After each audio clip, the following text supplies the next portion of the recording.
Maître Claudette Duhamel, Maryse Duhamel, Dominique Monotouka, avocat à Fort-de-France, Martinique. Lettre ouverte à Madame Christiane Taubira, ministre de la Justice, garde des Sceaux.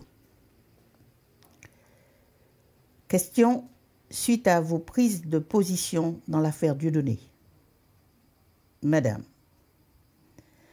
nous avons pris connaissance avec consternation et une profonde indignation de vos diverses réactions concernant l'humoriste Dieudonné. Vous avez dit entre autres, le racisme et l'antisémitisme sont des délits qui souvent mènent au crime, parce que lorsqu'on commence ce jeu pervers et nauséabond, ça commence par des différences visibles et ça finit par des différences imaginaires.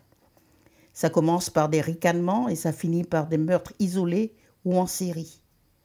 Un pitoyable bouffon spécule davantage sur les dividendes d'un scandale que sur les risques judiciaires. Ces provocations putrides testent la société, sa santé mentale, sa solidité éthique, sa vigilance.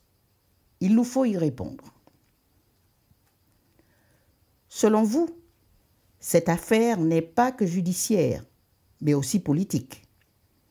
Dieudonné s'amuse avec un crime contre l'humanité qu'il traite avec désinvolture et pour cela, vous exigez une réaction à la hauteur du danger. Pour vous, sanctionner Dieudonné est indispensable, mais ne suffira pas. Des propos aussi radicaux, fermes et engagés contre le racisme antisémite que Dieudonné est supposé incarner nous amènent à nous interroger et à vous interroger. Madame Taubira, où étiez-vous le 5 février 2013 lorsque la Cour de cassation française a rendu un arrêt par lequel la France, pays du Code noir, prétend une fois de plus expulser les Noirs de l'humanité? Peut-être avez-vous oublié qu'en 2001, alors que vous étiez député à l'Assemblée nationale de la France, vous avez été le rapporteur de la loi qui reconnaissait que la traite et l'esclavage des Noirs constituaient un crime contre l'humanité. Nous parlons de cette loi à l'imparfait, car elle ne serait plus, les juges français prétendant en faire une coquille vide. Il semble en effet impossible que vous ignoriez qu'en 2013, alors que vous étiez déjà ministre de la Justice de l'État français, entre parenthèses, le même qui a organisé, pratiqué et profité de ces crimes contre les Noirs, la plus haute juridiction de ce pays rendait un arrêt disant que cette loi n'a aucune portée normative. La France a de nouveau officiellement érigé le principe que votre peuple ne peut bénéficier d'une norme protégeant leur dignité humaine et que le texte que vous avez porté est sans valeur. En clair, cela veut dire que les crimes contre l'humanité ne peuvent être constitués lorsque les victimes sont des Noirs. Ou en termes encore plus clairs, que les Noirs ne font pas partie de l'humanité. Où étiez-vous, Madame Taubira, le 5 février 2013, lorsque la Cour de cassation française, dont vous êtes le ministre de tutelle, a rendu cette décision immonde? Quelle a été votre réaction face à une telle immonderie? Avez-vous considéré que, par ces provocations putrides, les juges français ont testé la société, sa santé mentale, sa solidité éthique, sa vigilance à l'égard des Noirs? Avez-vous considéré qu'il nous faut y répondre? Avez-vous considéré que cette décision ouvertement négrophobe n'était pas que judiciaire mais politique et nécessitait une réaction à la hauteur du danger? Qu'avez-vous fait contre ce jeu pervers et nauséabond des juges français qui utilisent leur pourvoir à des fins racistes négrophobes?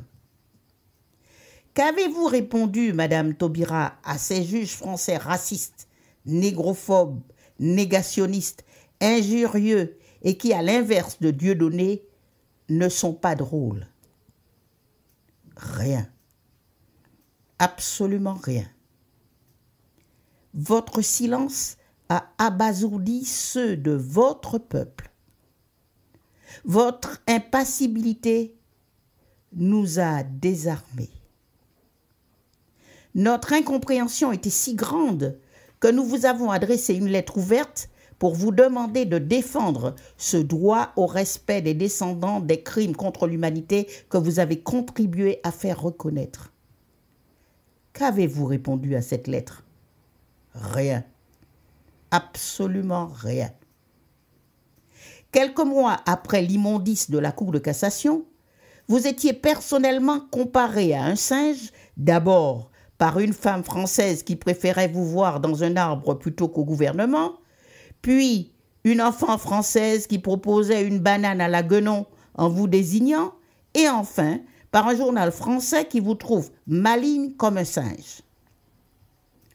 Le ministre français de l'Intérieur avait affirmé que le gouvernement étudiait les moyens d'agir contre la diffusion du dit journal à paraître. Nous ne pouvons pas laisser passer cela, avait-il déclaré en marge du colloque à l'Assemblée nationale sur les réponses à apporter face à la montée du Front national. Cependant, le journal comportant des propos racistes négrophobes à votre encontre a été diffusé tout à fait librement et normalement, aucune circulaire du ministre de l'Intérieur français ne l'ayant interdit. Il est vrai que, présente vous-même au même colloque, vous aviez indiqué ne pas souhaiter réagir. Mais enfin, étant personnellement visé par cette flambée de racisme négrophobe dirigée contre votre personne, il vous fallait bien réagir. Quand même.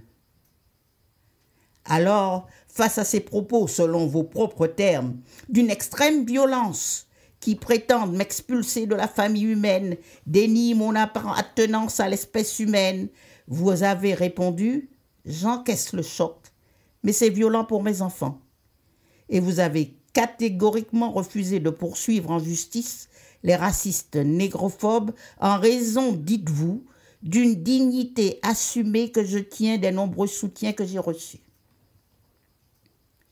Que les juges français disent que les Noirs n'ont pas le droit au respect de la dignité humaine, cela vous laisse de marbre.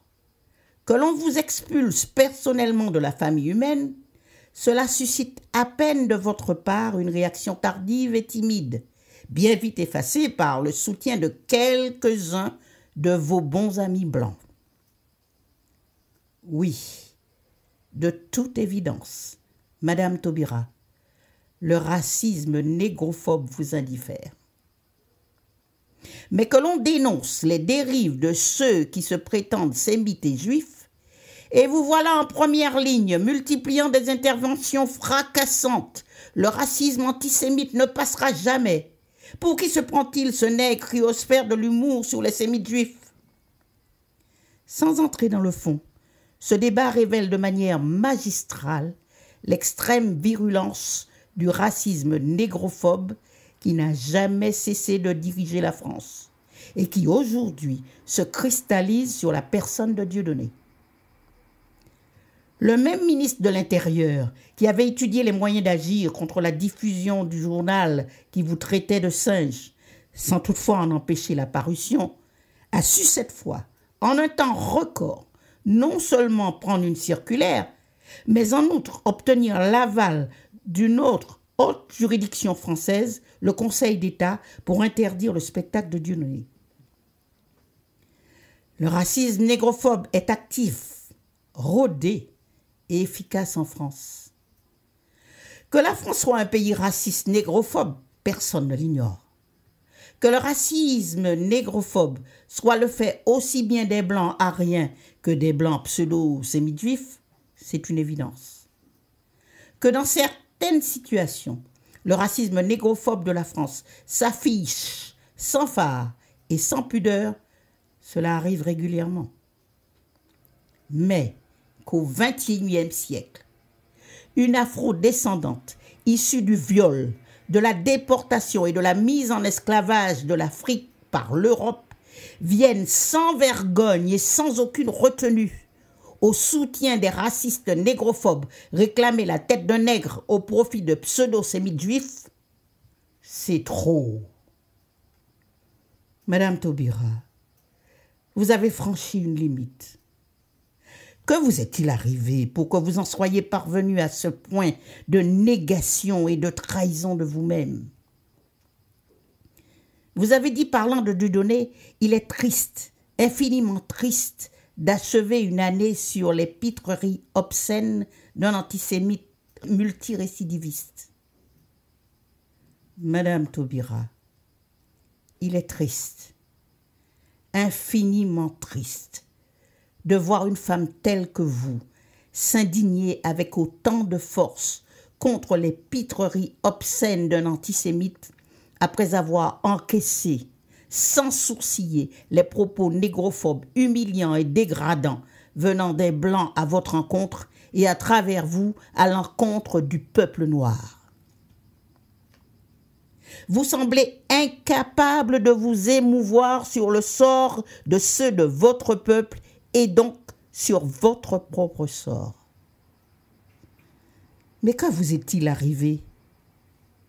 Mais que vous a-t-on fait pour en arriver là? Où est passé Walrari? Pour en terminer, vous avez dit de Dieudonné, pitoyable bouffon. Nous voudrions vous rappeler que le mot bouffon peut être pris dans plusieurs sens. Le premier sens du mot bouffon est personnage de théâtre dont le rôle est de faire rire. En ce sens, vous avez raison.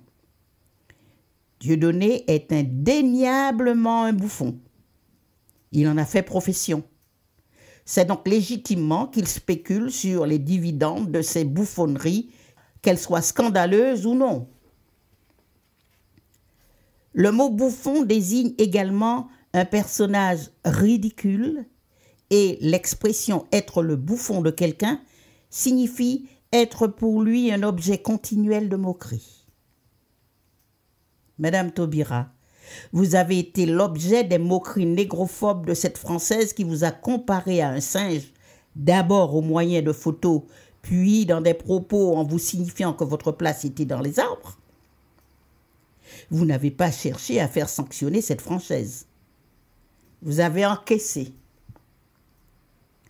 Vous avez encore été l'objet des moqueries négrophobes de cette petite Française qui a tendu une banane à la guenon qu'elle voit en vous. Vous n'avez pas réclamé de sanctions contre cette Française. Vous avez encaissé. Vous avez une fois encore été l'objet des moqueries négrophobes du journal français qui a titré à la une « Maligne comme un singe, Taubira retrouve la banane ». Là encore, vous n'avez pas recherché la sanction du journal français. Vous avez encaissé. Madame Taubira, seriez-vous le bouffon des Français? Sur quel dividende spéculez-vous pour assumer ce rôle? Recevez, madame, nos salutations navrées et indignées.